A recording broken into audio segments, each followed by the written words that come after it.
In the last video, we left off as Reed was about to share something with the group. The room fell into a hush as Reed, his voice barely audible, confessed his recent relapse into alcohol addiction. The words fell heavy, echoing his guilt and shame. He had been clean and sober for 6 months, an achievement now overshadowed by his stumbling.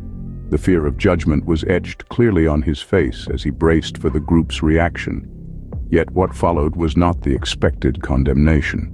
Instead, the room filled with a wave of compassion, washing over Reed like a soothing balm. The group members, each grappling with their own struggles, understood the pain etched in Reed's confession. They offered their support, their encouragement, their understanding. They saw not a failure, but a fellow human being in pain, and reached out to him with open hearts. The group's response was not what Reed had anticipated. Instead of judgment, he was met with compassion and understanding. But Reed's confession was far from over. There was more he had to share.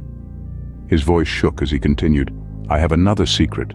I visited the peep shows near my work, not once but twice this week." Reed's eyes dropped to the floor, his shame almost palpable. "I've been doing so well, but now I've blown it all. I feel completely worthless. I don't want to continue living. I've made a mess of everything."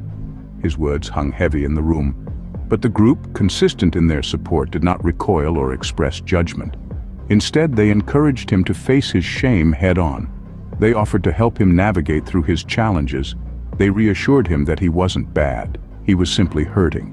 They respected his bravery to be vulnerable, to reveal his pain and guilt.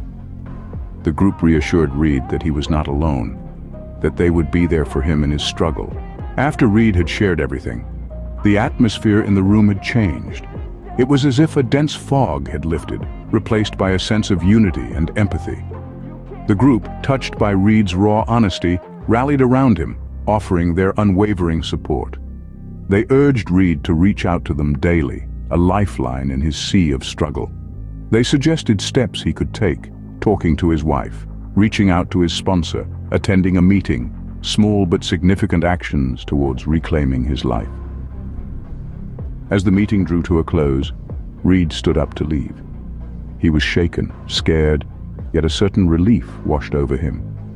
He had unburdened himself, laid bare his deepest shame, and instead of judgment, he found understanding and compassion. Reed left that night, carrying with him not only his struggle, but also the support of a group who genuinely cared for his well-being. And this story, dear listeners, is far from over.